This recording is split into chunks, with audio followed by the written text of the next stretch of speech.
In the book of Isaiah, Isaiah chapter 6, we're given a glimpse into the calling, this prophet's calling by God.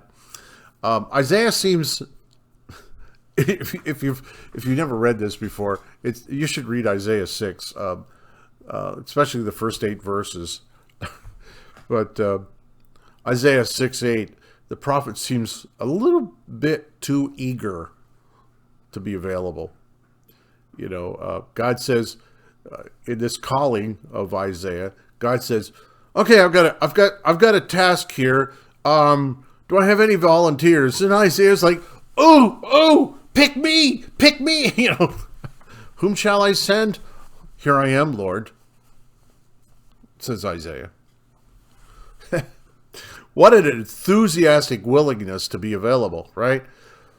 But not everybody responds this way. As you read through scriptures, not everybody was so willing to be available. Not everybody was so willing to let God work through them.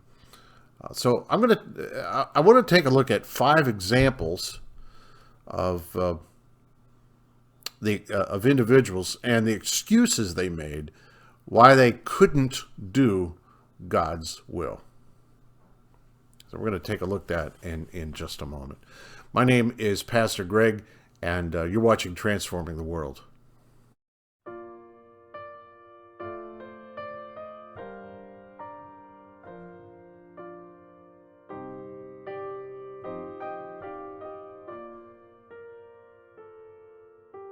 All right, sure. Isaiah was willing to serve, but only after God removed his guilt, right? In verse 7. I wonder if the prophet would have been so eager to serve had the Lord not forgiven his sins. Well, in the Bible, there are many examples of individuals who refuse to make themselves available to God. When God called, some of them ran off. Some hid in the bushes. Others went home.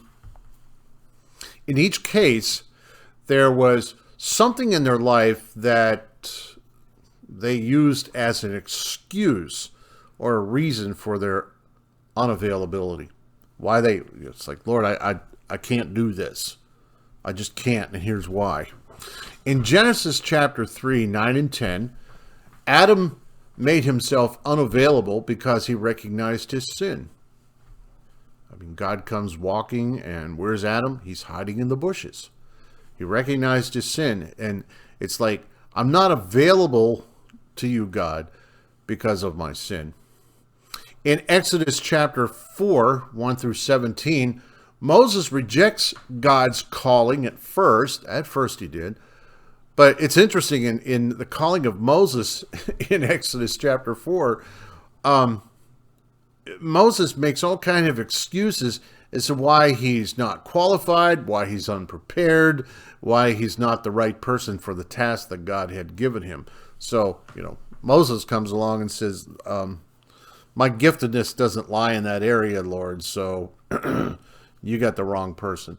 In Jonah chapter 1, especially 1 through 4, the prophet ran the other way because there was hate in his heart. It's true. Hate made Jonah unavailable because he hated the people from Nineveh. In Matthew 25, this is the parable of the 3 servants. The last servant, the last servant allowed greed to keep him from being a faithful servant. He's like, I can't do anything with this money. What happens if I lose it? So what's he ends up doing? He hides it rather than being a willing servant to trust the master. And 2 Timothy chapter 4, as Paul's writing to his friend Timothy, in 2 Timothy chapter 4, 9 and 10, Paul says that Demas walked away from supporting Paul because he loved the things of the world more than being the Lord's servant. So, sin, lack of skills, hate, greed or selfishness, and misplaced love. These things drove these individuals away from God. These things stood between them and their availability to God. They came up with an excuse. So, what things in your life keep you from being available? Question number 12 in our workbook asks this: has God won the battle in your life over whose will is going to reign, God's or yours?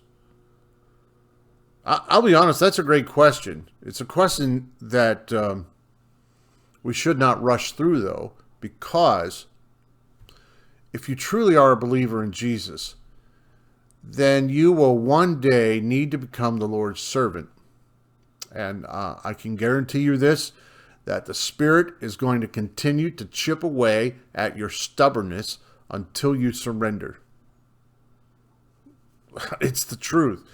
God, working through the Spirit, is going to continue to chip away at your stubbornness until you surrender, until you say, fine, I will be your servant.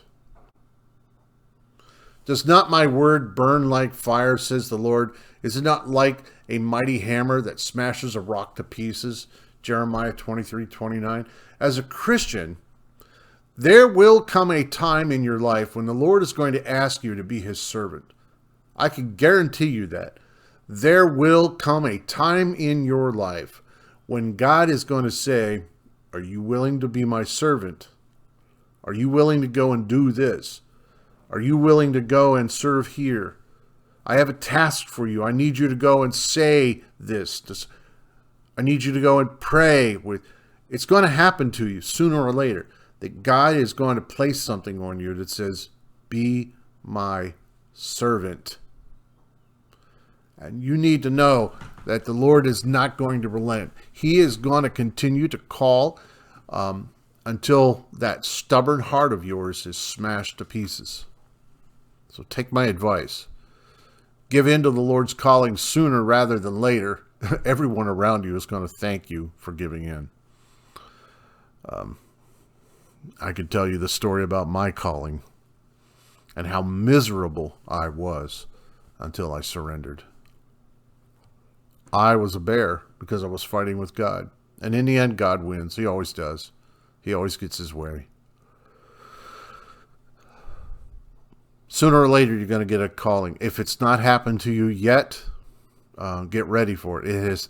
If it has happened and you're resisting, give in. Don't make excuses. Your sin is not an excuse. Your lack of talents and gifts, that's not an excuse. All the excuses that we see listed there in scriptures, just don't. Just stop making excuses and give in and let God work through you. Like I said, everyone around you will thank you for giving in and stop fighting God. Well, we're going to take a look at one more side of availability tomorrow on Transforming the World. Thanks for spending time with me today. My name is Pastor Greg.